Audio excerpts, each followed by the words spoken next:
गीताच्या ओळी त्याच मला असं वाटते की समर्पक आहेत ते दादांवर आणि कदाचित माझ्यासारख्या सामान्य कार्यकर्त्यावर पण लागू होतील की नाराज नशीब घेऊन एखादा जन्माला आलेला कुणी. गाण्याची इथं मुभा नाही आहे, हे तर मी गाऊनही दाखवलं असतं. मला सचिवांनी मग नाही सांगितलं, कारण समाजवादी पक्षाच्या खासदारांनी मला वाटलं गीत गायलं होतं एकदा. माफ आहे.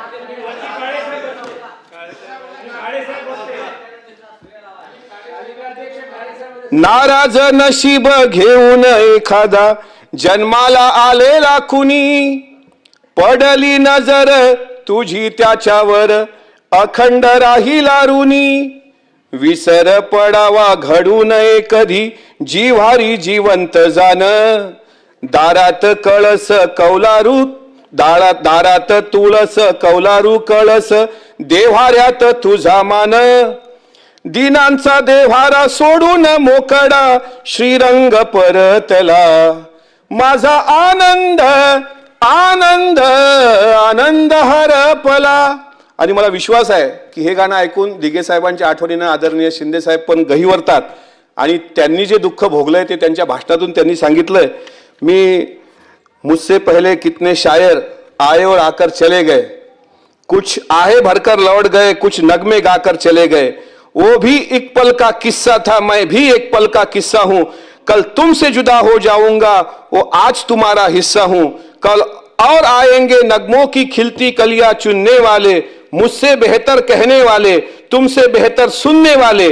कल कोई मुझको याद करे, क्यों कोई मुझको याद करे. मसरूफ जमाना मेरे लिए, क्यों वक्त अपना बर्बाद किए. म्हणून जब तक जिंदा हूं तब तक मरा नहीं, जब मर गया तो मैं नहीं. तो फिर डर किस बात का.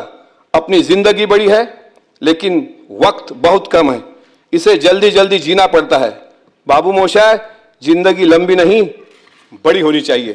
आपल्या सर्वांनी जे प्रेम केलं ते मी कधी विसरणार नाही.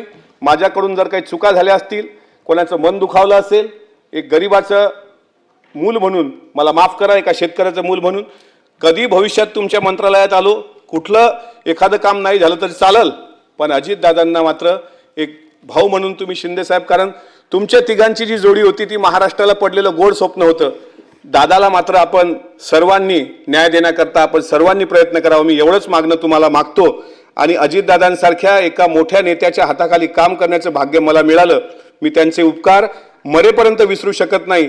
आणि दादाच्या बाबतीत एवढंच सांगतो की आता नाही येणे जाणे आणि सहज खुंटले बोलणे. दादासारखं विद्यापीठ घडायला अनेक वर्ष लागतील. दादा असतील, एकनाथ शिंदे साहेब आपण असाल, आपण महाराष्ट्राला पडलेलं गोड स्वप्न आहात. आपण मास्क